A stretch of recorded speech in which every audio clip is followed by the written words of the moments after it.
Welcome to paper clear. और आज हो गई है 2 जनवरी, और 2 जनवरी से जितने भी इम्पोर्टेंट करंट अफेयर बनेंगे वो आज सब हम डिस्कस करने वाले हैं आज की इस वीडियो में। तो अब करते हैं हमारी वीडियो को जल्दी से स्टार्ट। तो हमारा पहला क्वेश्चन है, भारत का वो कौन सा 7वां राज्य बना है जो प्रॉपरली फॉलो करने लगा है ईज ऑफ डूइंग बिजनेस, जो बताए थे मिनिस्ट्री ऑफ फाइनेंस ने। तो इस क्वेश्चन के बारे में आपको थोड़ी सी जानकारी दे देता हूं। मिनिस्ट्री ऑफ फाइनेंस ने कहा कि हम आपको बताएंगे कुछ रिफॉर्म जिससे स्टेट में बिजनेस करना हो सकता है आसान। उसके बाद सारी स्टेट इन रिफॉर्म को फॉलो करने लगी, और जो स्टेट गवर्नमेंट इन रिफॉर्म को प्रॉपरली तरह से रिफॉर्म करती है उनको सेंट्रल गवर्नमेंट द्वारा कुछ राशि प्रदान की जाती है। तो अभी 6 राज्य जो कंप्लीटली फॉलो करते हैं ईज ऑफ डूइंग बिजनेस को, और अभी एक न्यू स्टेट ऐड हुआ है ईज ऑफ डूइंग बिजनेस में। तो उस स्टेट का नाम बताना है। वो आपके पास है 4 ऑप्शन, और जो सही ऑप्शन है वो है ओडिशा। तो ओडिशा बना 7वां ईज ऑफ डूइंग बिजनेस को प्रॉपरली फॉलो करने वाला राज्य। और जो सेंट्रल गवर्नमेंट द्वारा दी जाने वाली राशि है वो ओडिशा को वो है 1429 करोड़ रुपीज। तो 1429 करोड़ रुपीज मिलने वाले हैं ओडिशा स्टेट गवर्नमेंट को, जो देगी सेंट्रल गवर्नमेंट। तो अब बात कर लेते हैं हम ओडिशा के बारे में। ओडिशा की जो कैपिटल है वो है भुवनेश्वर, और गवर्नर है गणेशी लाल। और जो सीएम है ओडिशा के वो है नवीन पटनायक। और जो ओडिशा में टोटल डिस्ट्रिक्ट है वो है 30 डिस्ट्रिक्ट हैं ओडिशा में। और जो पहले 6 राज्य बने थे ईज ऑफ डूइंग बिजनेस को फॉलो करने वाले, उनकी लिस्ट है आंध्र प्रदेश, कर्नाटका, मध्य प्रदेश, राजस्थान, तमिलनाडु एंड तेलंगाना। इस क्वेश्चन से हमें इतनी जानकारी मिलती है। तो अब हम चलते हैं हमारे नेक्स्ट क्वेश्चन के ऊपर। DRDO, defence research and development organization, DRDO ने किसके साथ मिलकर सहायक एनजी का भारत के पहले स्वदेशी रूप से डिजाइन और डेवलप्ड एयर ड्रॉप्ड कंटेनर का सफलतापूर्वक प्रशिक्षण किया है? तो किसके साथ मिलकर किया है डीआरडीओ ने सहायक एनजी का सफलतापूर्वक प्रशिक्षण? तो आपके सामने है 4 ऑप्शन, और जो सही ऑप्शन है वो है ऑप्शन ए, इंडियन नेवी, ना कि इंडियन एयरफोर्स। हालांकि हम जब क्वेश्चन में देखते हैं तो डेवलप्ड एयर ड्रॉप्ड कंटेनर लिखा है, जो काफ़ी हद तक लगता है कि एयरफोर्स के लिए यूज होगा, लेकिन जो सफलतापूर्वक प्रशिक्षण डीआरडीओ ने मिलकर किया वो है इंडियन नेवी के साथ। तो इसका सही ऑप्शन है वो है ऑप्शन ए, इंडियन नेवी। और जो सहायक एनजी है वो लॉजिस्टिक सपोर्ट के लिए यूज किया जाता है। आप इस वीडियो में देख सकते हैं कि किसी भी जगह से जब जो इंडियन नेवी के जो विमान हैं उनको कहीं सामान पहुंचाना हो जहां पर लैंडिंग नहीं कर सकते, वो सहायक एनजी इनकी मदद से सामान इसके अंदर डालकर ऊपर से ड्रॉप कर देते हैं। तो ये काफ़ी हद तक अच्छा कार्य है, और इसको थोड़ा सा और डिज़ाइन किया गया है।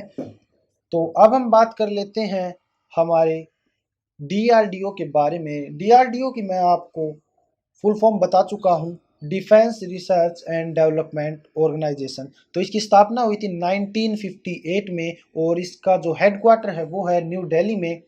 और जो चेयरमैन ऑफ डीआरडीओ वो है जी सतीश रेड्डी। तो अब हम बात करने वाले हैं डे के बारे में। इंडियन नेवी, इंडियन एयरफोर्स और इंडियन आर्मी। जो इंडियन नेवी डे बनाया जाता है वो बनाया जाता है 4 दिसंबर को, और इंडियन एयरफोर्स 8 अक्टूबर को, और इंडियन आर्मी डे बनाया जाता है 15 जनवरी को। तो इस क्वेश्चन से हमें इतनी जानकारी मिलती है। और चलते हैं हम हमारे नेक्स्ट क्वेश्चन की तरफ। जो हमारा नेक्स्ट क्वेश्चन है वो है, हाल ही में भारतीय रेलवे के अंडर वो कौन सा पीएसयू है? Public sector undertaking. पीएसयू की फुल फॉर्म है ये पब्लिक सेक्टर अंडरटेकिंग, जिसने अपनी वेबसाइट और ऐप अपग्रेड कर दी है बेहतर यूजर फ्रेंडली एक्सपीरियंस के लिए।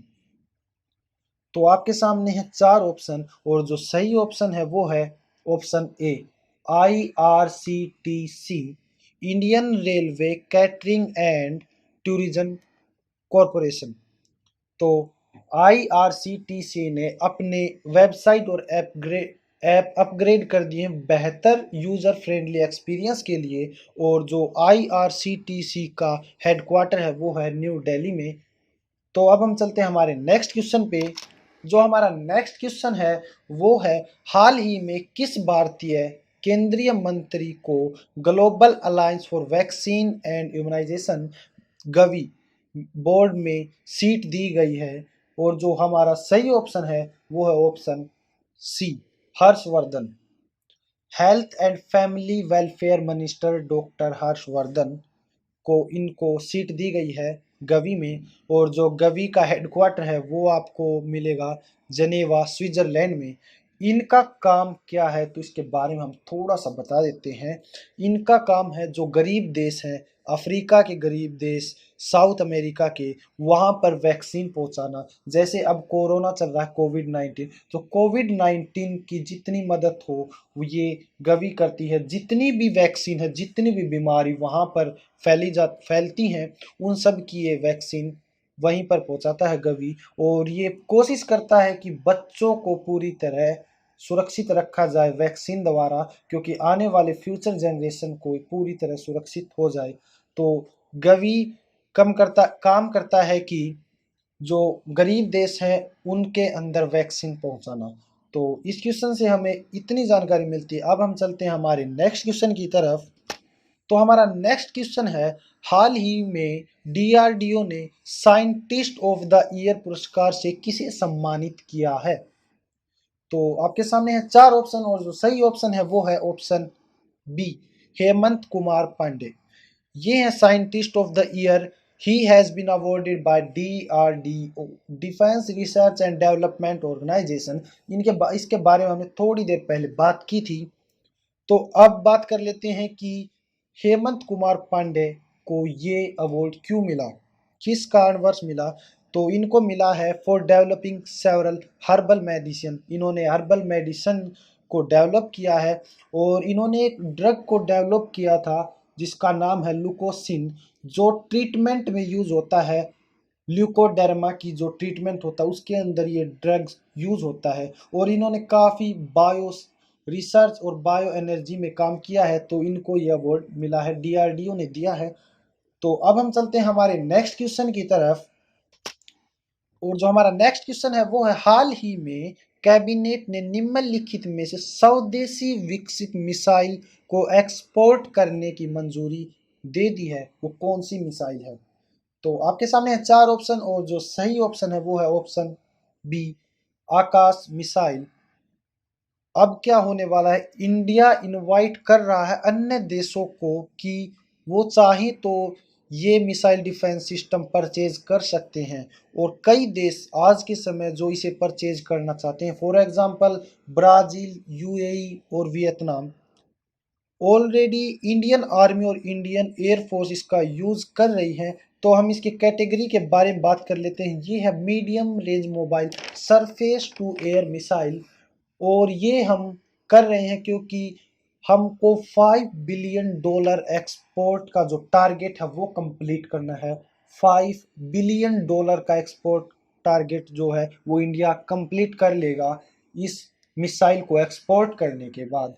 तो ये काफ़ी अच्छी न्यूज़ है इंडिया एयरफोर्स और आर्मी के लिए, नेवी के लिए। तो अब हम चलते हैं हमारे नेक्स्ट क्वेश्चन की तरफ। तो हमारा जो नेक्स्ट क्वेश्चन है वो है, 30 दिसंबर 2020 को प्राइम मिनिस्टर नरेंद्र मोदी ने 34वीं प्रगति इंटरेक्शन की अध्यक्षता की है। आपको बताना ये है कि प्रगति लॉन्च किस वर्ष हुई थी। तो सबसे पहले एक बात कर लेते हैं प्रगति की फुल फॉर्म की, proactive governance and timely implementation. तो सबसे पहले ये लॉन्च हुई थी 2015 में, यानी इसका ऑप्शन बी सही है। तो अब बात कर लेते हैं प्रगति क्या है। इसके under prime minister Narendra Modi जो भी बहुत इम्पोर्टेंट प्रोजेक्ट चल रहे हैं देश भर में, पूरे इंडिया में, किसी भी स्टेट में, यूनियन टेरिटरी में, कहीं पर वहाँ की तरक्की हो रही है, कैसी क्या रिपोर्ट है, और उसकी इंट्रैक्शन रिपोर्ट लेने के लिए जो ग्राउंड लेवल पे ऑफिसर के साथ बात करते हैं, उसकी रिपोर्ट लेते हैं इस प्रगति मीटिंग के द्वारा कि कौन सी स्कीम कहाँ पर क्या चल रहा है, इंडिया में जो इम्पोर्टेंट प्रोजेक्ट है उनकी क्या रिपोर्ट है। तो इस क्वेश्चन से हमें इतनी जानकारी मिलती है। तो आज के लिए इतना ही यार, और मिलते हैं जल्द कल की वीडियो में। तो आप लोग चैनल को सब्सक्राइब कर लो और वीडियो को लाइक और इस वीडियो को अपने दोस्तों के साथ शेयर करना ना भूलें। तो मिलते हैं कल सुबह की वीडियो में। तो थैंक यू गाइज।